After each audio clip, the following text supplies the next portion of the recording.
Buenos días, bienvenidos a la sesión número 12 de Conocer Madrid. Mi nombre es Natalia Torrego y soy vuestra profesora de esta asignatura.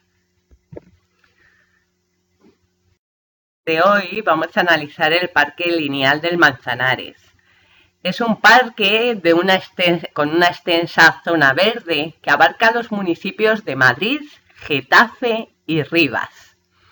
Este espacio natural se divide en 3 grandes tramos y en él, además de naturaleza, podemos encontrar restos arqueológicos que nos permiten saber qué civilizaciones ocupaban la zona hace cientos de años. El primero de los tramos del parque, el tramo 1, se extiende desde el distrito de Usera al distrito de Puente de Vallecas. Este pulmón verde del sur de Madrid resulta un lugar muy apetecible para pasear y desintoxicarse del estrés y el ruido que a veces provoca la gran ciudad. Muy diferente es el tramo número 2, no urbanizado, pero con un gran interés patrimonial y natural. Todavía, más al sur, el tramo 2 abarca los distritos de Villaverde y Villa de Vallecas, y una buena parte de su suelo lo ocupan campos de cultivo y huertos con diferentes plantaciones. Aquí tenéis una vista aérea en el que podéis visionar el aspecto genérico de este parque. Por último, el tramo 3 alcanza la desembocadura del río Manzanares, que da nombre al parque. En realidad se trata de una prolongación del tramo 2 siguiendo el cauce natural del río, sin duda un recorrido imprescindible para los amantes de la naturaleza y los paisajes con encanto.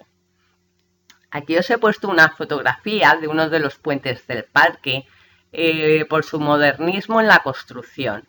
Fijaros qué puente más vanguardista, haciendo una especie de túnel, pero de túnel abierto para que entre toda la luminosidad. Y gracias a estas circunferencias, el túnel adquiere gran movimiento compositivo.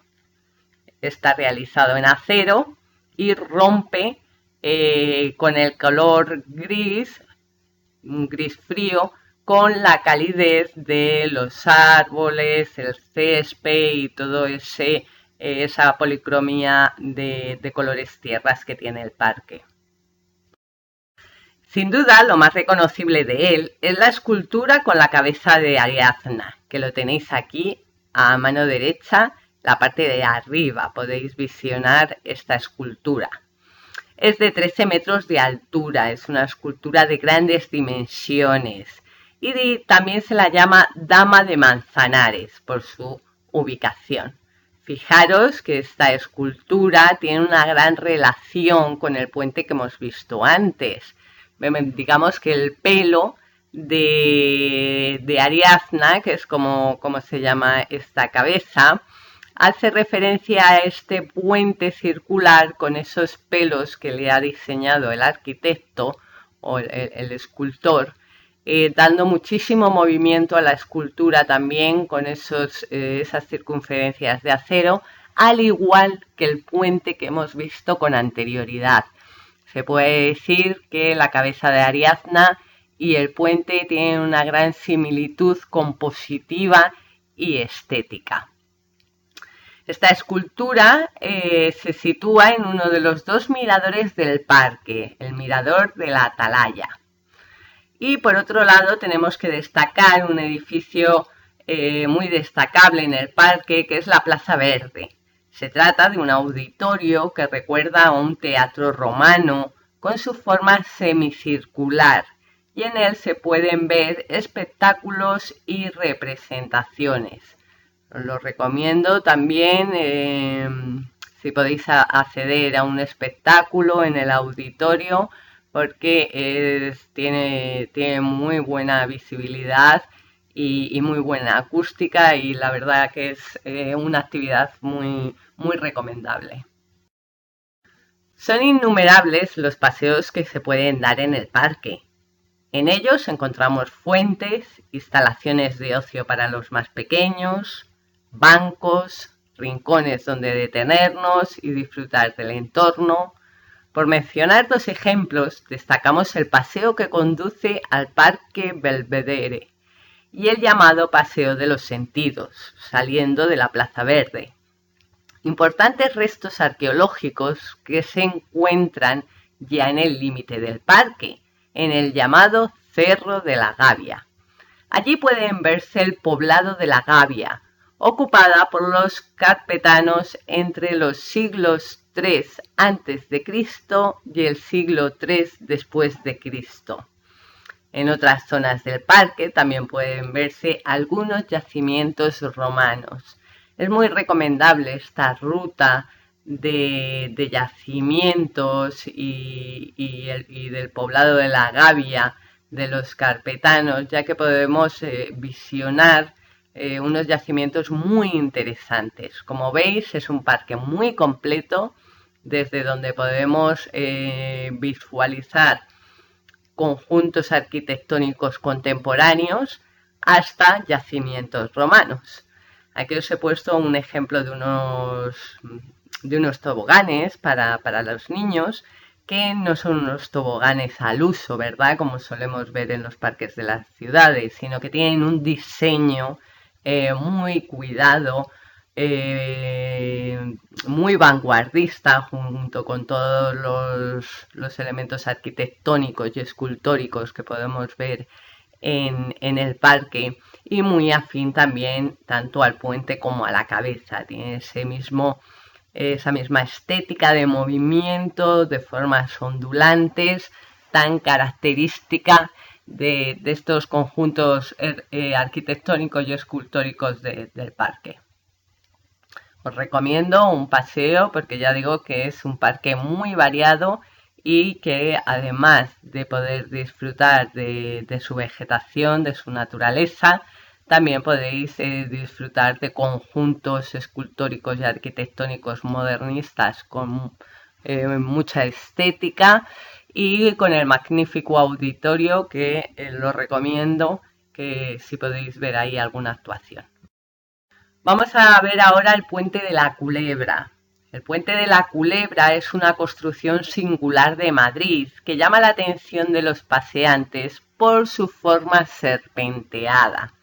Nos puede recordar un poquito a la arquitectura de Gaudí, ¿verdad? Esas formas ondulantes que tiene la arquitectura de Gaudí nos puede inspirar un poquito a esto. El Puente de la Culebra se sitúa en el Parque de la Casa de Campo, a la altura del barrio madrileño de Campamento. Sirve para cruzar el arroyo de Meaques, cerca de la Fuente del Zarzón, y recibe su nombre por esa forma serpenteada tan característica. Es el único puente de Madrid que tiene esta forma serpenteada que, insisto, recuerda un poquito a la arquitectura de Gaudí. Fue construido por el arquitecto italiano Francesco Sabatini bajo el reinado de Carlos III en el año 1782, que construyó además otros 4 puentes más que cruzaban el arroyo, de los cuales actualmente solo se conservan 2.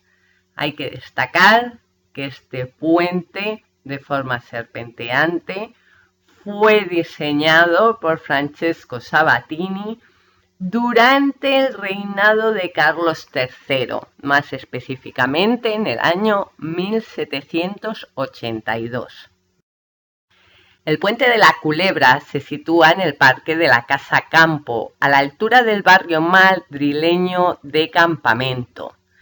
Sirve, como hemos comentado, para cruzar ese arroyo de Maecas. Además, el puente está enclavado en un lugar pintoresco dentro de la casa de campo, debido al estanque que tiene debajo, el estanque Chico. Gracias a él es muy probable que cuando atravieses el puente puedas contemplar fauna de la zona, patos, tortugas y diferentes aves. Hay bastante fauna en este área. Vamos a analizar ahora la estufa fría de Madrid. La estufa fría de Madrid, situado en el Parque Juan Carlos I, es un espacio cerrado que crea un microclima propio para que habite allí una fantástica flora. Esta singular estructura se encuentra en el medio del parque, que a su vez se ubica en pleno barrio de Hortaleza, al noroeste de Madrid, al lado de Barajas. Se trata de un lugar no muy conocido y transitado, alejado del bullicio de la ciudad. Merece la pena visitarlo y disfrutar de la enorme cantidad de plantas que se pueden ver allí.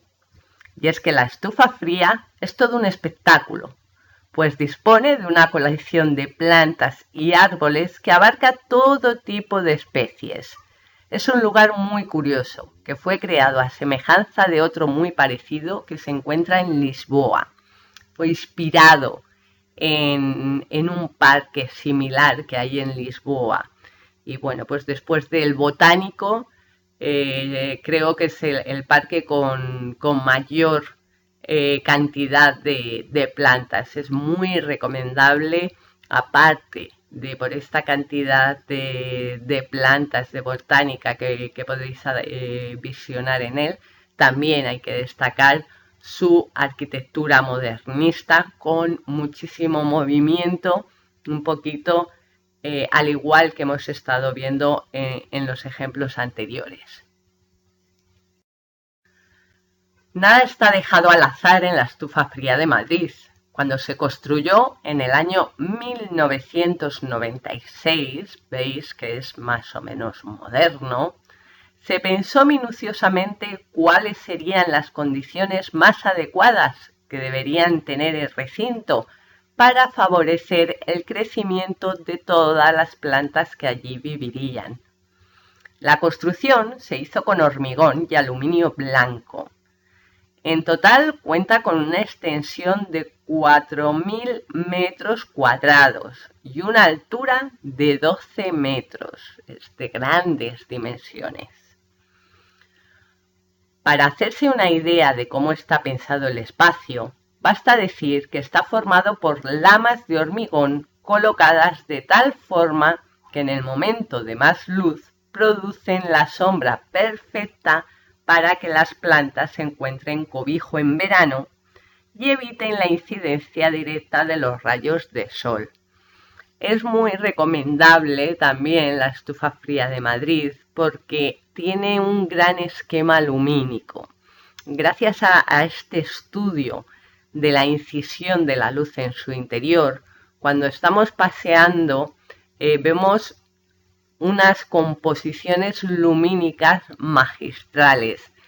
Si alguien va a visitarlo después de esta sesión, os recomiendo que os fijéis en ese esquema lumínico, en esa bonita composición entre luces y sombras que proyecta la techumbre. Quizás la mayoría de vosotros hayáis ido más de una vez, pero seguro que no os habéis fijado bien en esa estética tan importante y tan característica de la estufa fría de Madrid, que es la composición lumínica que producen los haces luminosos cuando atraviesan por la techumbre. Os recomiendo que cuando vayáis os fijéis en estas composiciones lumínicas que son muy bonitas. También está pensado para que en invierno las plantas no se hielen. Un sistema de pulverización proporciona agua en forma de niebla para que las plantas reduzcan el impacto del frío y no sufran congelación. Lo más interesante es que el calor se produce con sistema de calefacción pasivos. Esto quiere decir que se aprovecha la energía de fuera, de forma que no es necesaria energía eléctrica para producir el calor. La climatización del lugar es natural, lo cual convierte a la estufa fría en un espacio verde y sostenible, que aprovecha los recursos naturales sin contaminar. Esto es muy destacable, que lo sepáis, que la estufa fría de Madrid, toda su energía es sostenible. La estufa fría es un pequeño jardín botánico que no necesita climatización externa porque ella misma la produce. En el interior de la estufa fría podemos encontrar infinidad de plantas y especies arbóreas. Precisamente, una de los principales atractivos del jardín es que mezcla especies de todo tipo imposibles de ver juntas en la naturaleza. En el interior de la estufa fría podemos encontrar infinidad de plantas. Y como comento, es imposible verlas juntas en la naturaleza. Bueno, espero que os haya gustado el camino que hemos recorrido hoy a través del Parque Lineal de Manzanares, el Puente de la Culebra y la Estufa Fría de Madrid. Os invito a que me sigáis acompañando en estas clases online, porque la próxima semana vamos a adentrarnos en la Casa de las Flores, la Casa de Garay, la Casa de las Abejas, el Parque del Capricho y la Quinta de los Molinos. Muchas gracias por todo, os espero la próxima semana.